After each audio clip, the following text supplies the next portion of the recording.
Hello and welcome everybody. It's a pleasure to have Prof. Ari with us for another episode of 10 questions to MRCOG Mastery. The subject for this video is Gestational Trophoblastic Disease, or GTD. We have a fantastic Green Top Guideline from 2020 to help us with this complex topic. So we'll kick off with Prof. Ari and our first question. What is Gestational Trophoblastic Disease, or GTD? Thank you, Adnan. So GTD, or Gestational Trophoblastic Disease, is an abnormal condition of the placenta. It's a placental pathology.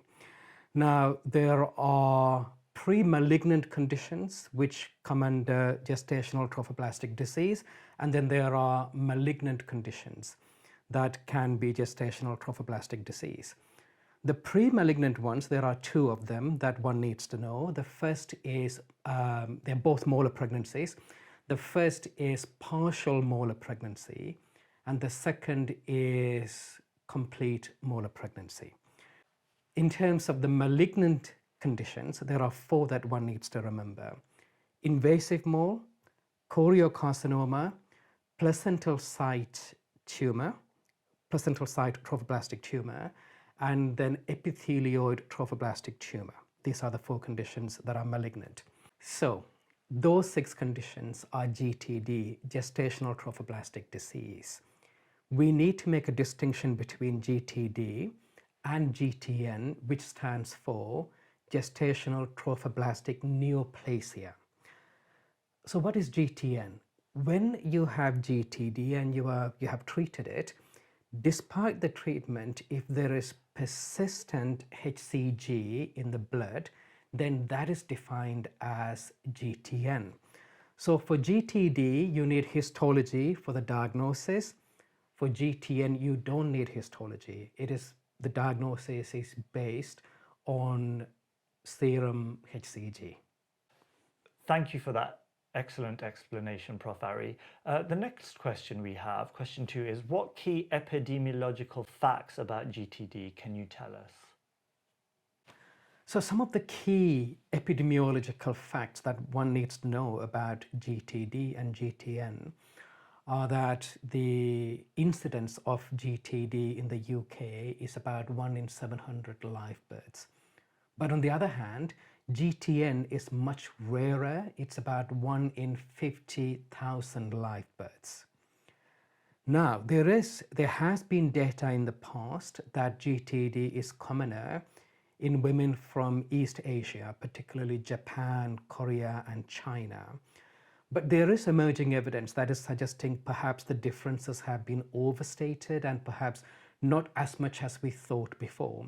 But we do think that women from East Asia have perhaps twice the incidence of women from other parts of the world.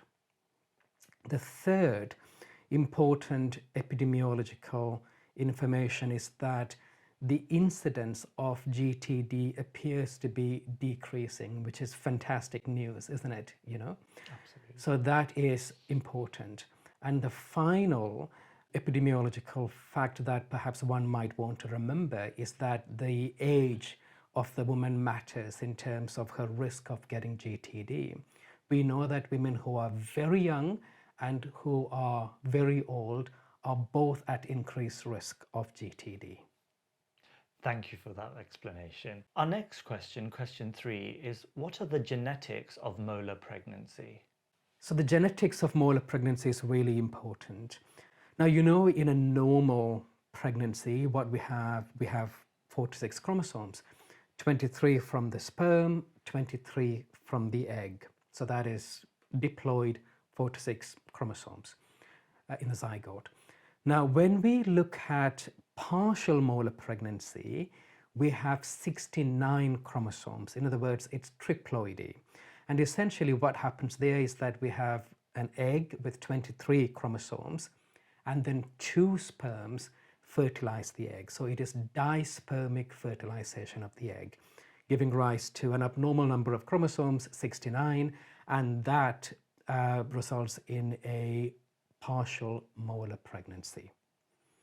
With complete molar pregnancy, we have 4 to 6 chromosomes. So it is the correct number of chromosomes, but all the chromosomes come from the sperm. So essentially what we have is an empty ovum, and then a sperm fertilizes it, and then the sperm's chromosomes 23 duplicate to give 4 to 6 chromosomes. Or it could be that an empty egg is fertilized with 2 sperms, in other words, dispermic fertilization. So you end up getting 4 to 6 chromosomes, but they are all androgenic or male in origin. Thank you. Our next question, Prof. Ari, question 4, is what are the implications of GTD and why should we worry about it? So the primary concern with GTD is the risk that it could become cancerous.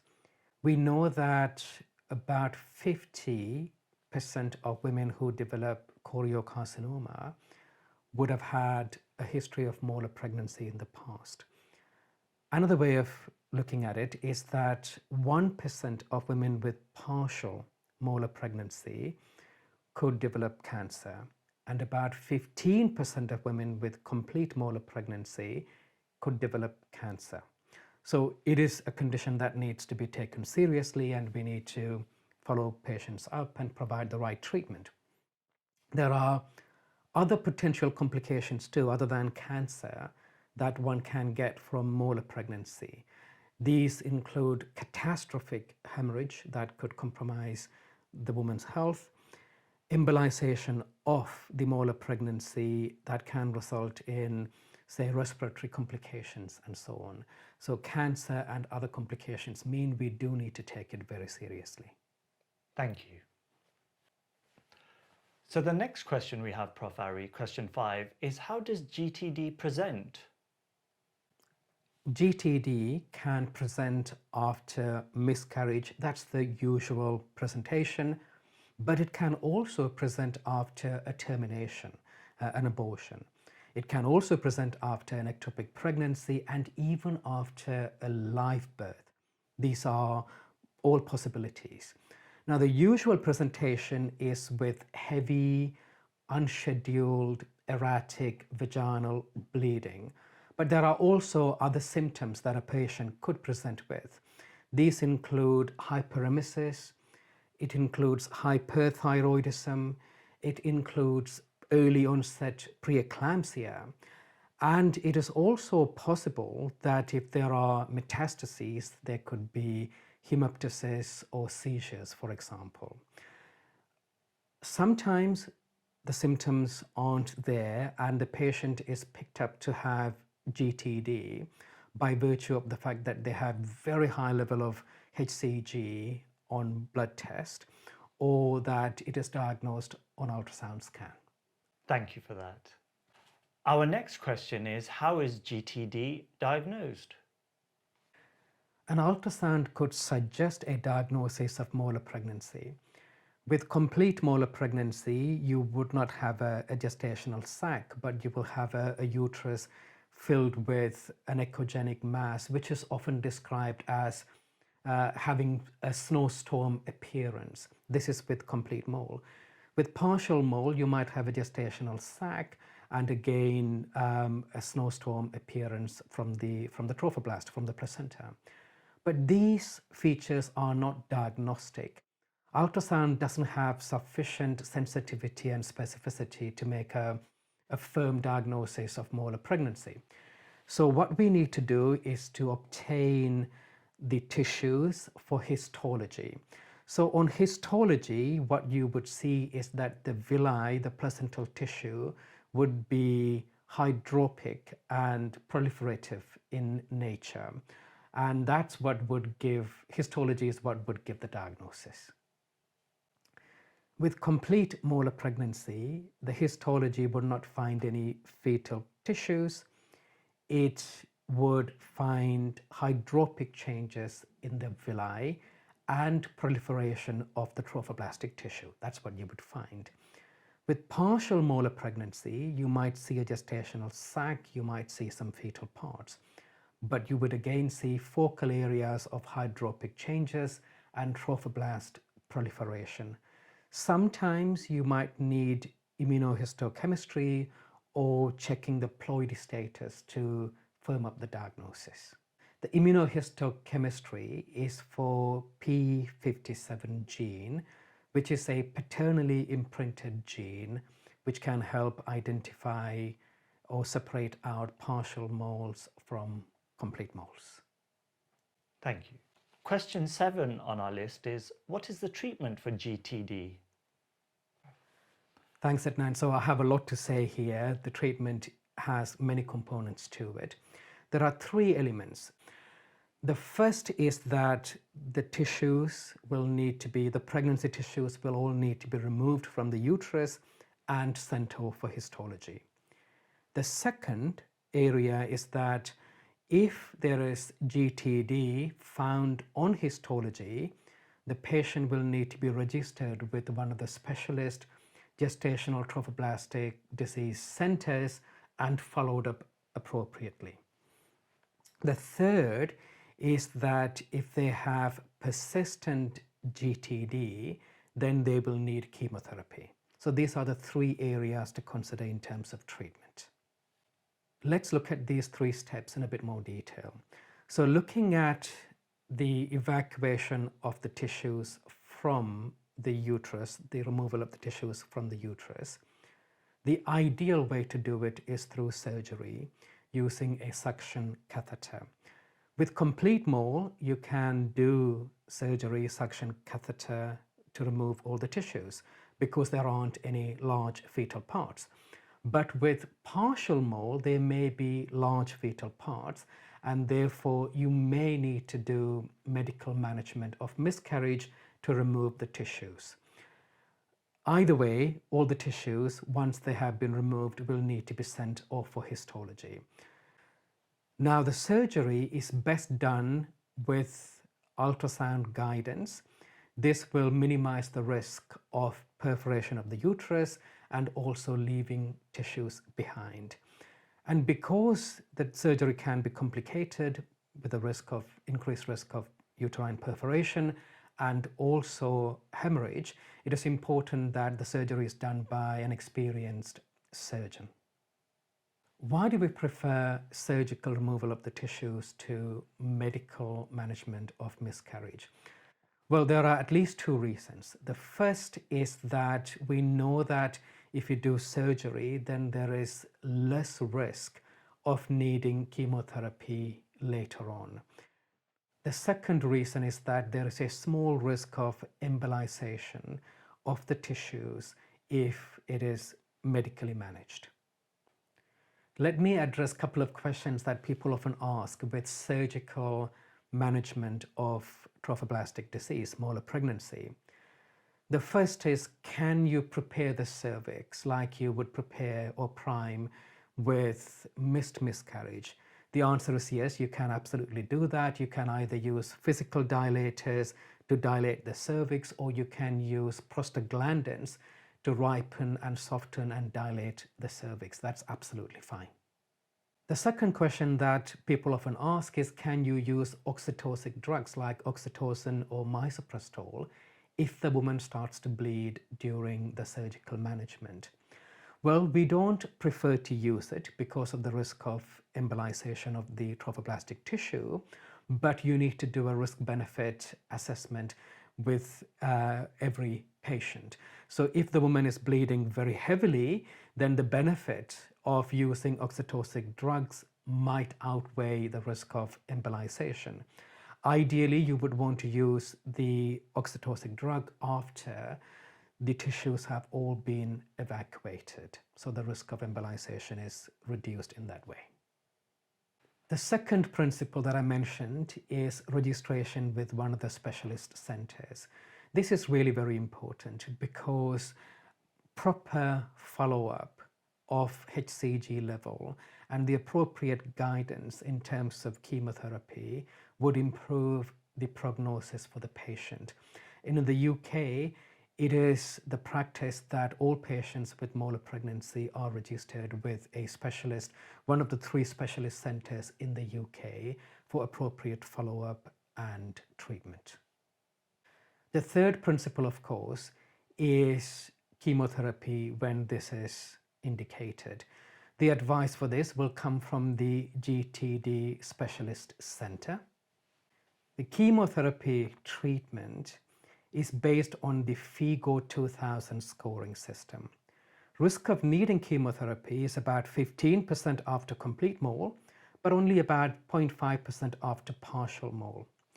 So women are assessed for chemotherapy using this scoring system, which is a prognostic scoring system based on 8 variables. What I will do it now is to put a link to this below. Women with scores of 6 or less are at low risk, and they are treated with single agent intramuscular methotrexate. But women with scores of 7 or greater are at high risk and are treated with intravenous multi-agent chemotherapy, which includes combinations of methotrexate, dactinomycin, etoposide, cyclophosphamide, and vincristine. Women suspected of choriocarcinoma require much more extensive investigation in the specialist centre, including, of course, CT of the chest and abdomen and MRI of the head and pelvis, all with contrast, in addition to, of course, HCG and Doppler ultrasound of the pelvis.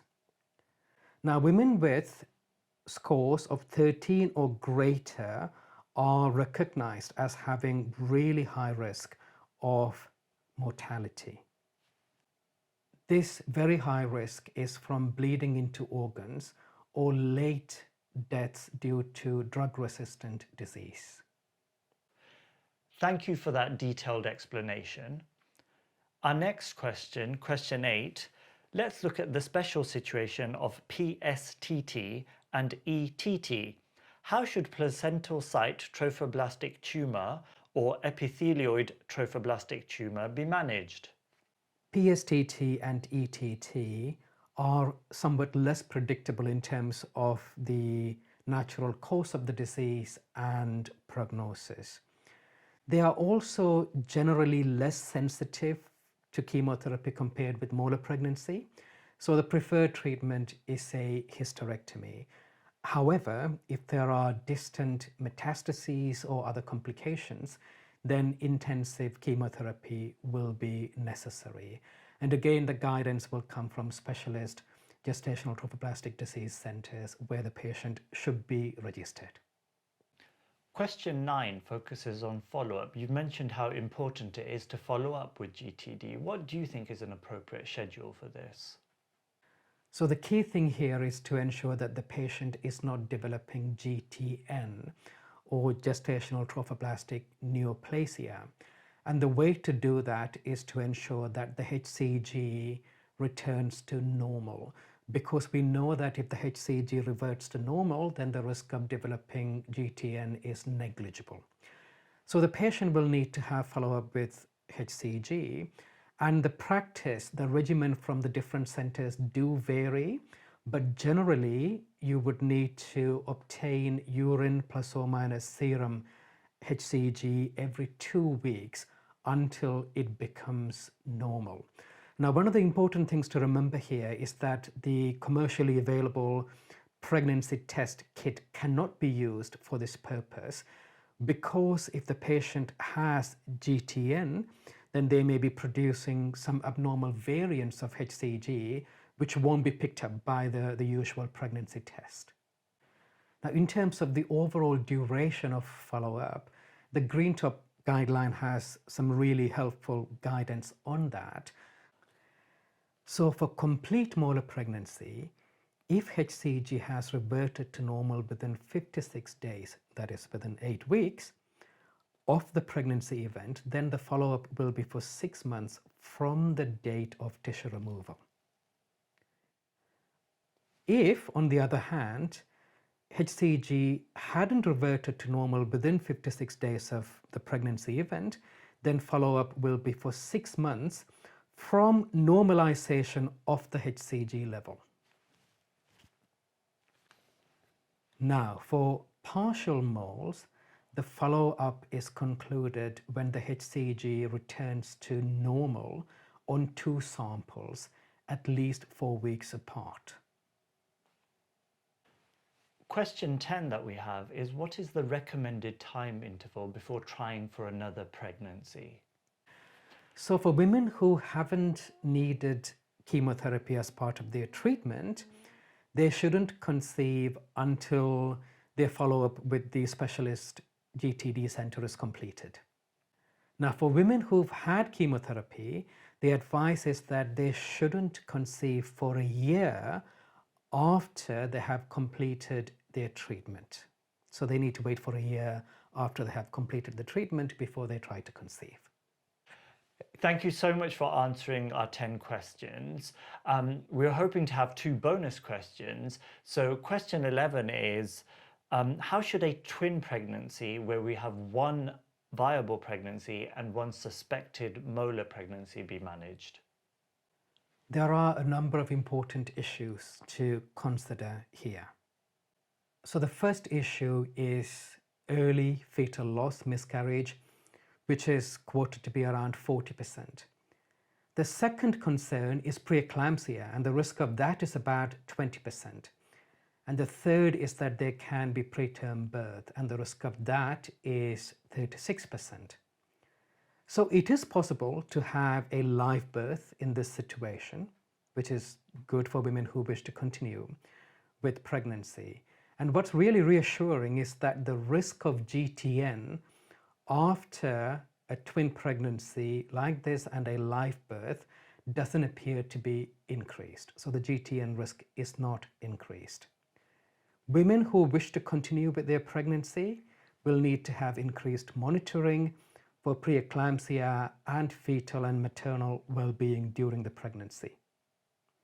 And the treatment should be in a fetal medicine center in accordance with advice from the Gestational Trophoblastic Disease center with which the woman is registered. Thank you so much for that explanation. And our final question, question 12, is what are the risks of a recurrence of a molar pregnancy? There is unfortunately an increased risk of recurrence in those who've had a previous molar pregnancy. If a woman had 1 previous molar pregnancy, then her recurrence risk for molar pregnancy is about 1 in 70. But if she was unfortunate enough to have had 2 previous molar pregnancies, then the recurrence risk is higher at around 1 in 10 or 10%. Thank you so much, Prof. Ari, for taking the time to answer our questions and providing us with a masterclass in gestational trophoblastic disease. To all our wonderful viewers, please feel free to leave comments, subscribe to our channel, and of course, please book onto our course as well. We very much look forward to seeing you soon. Thank you, Adnan.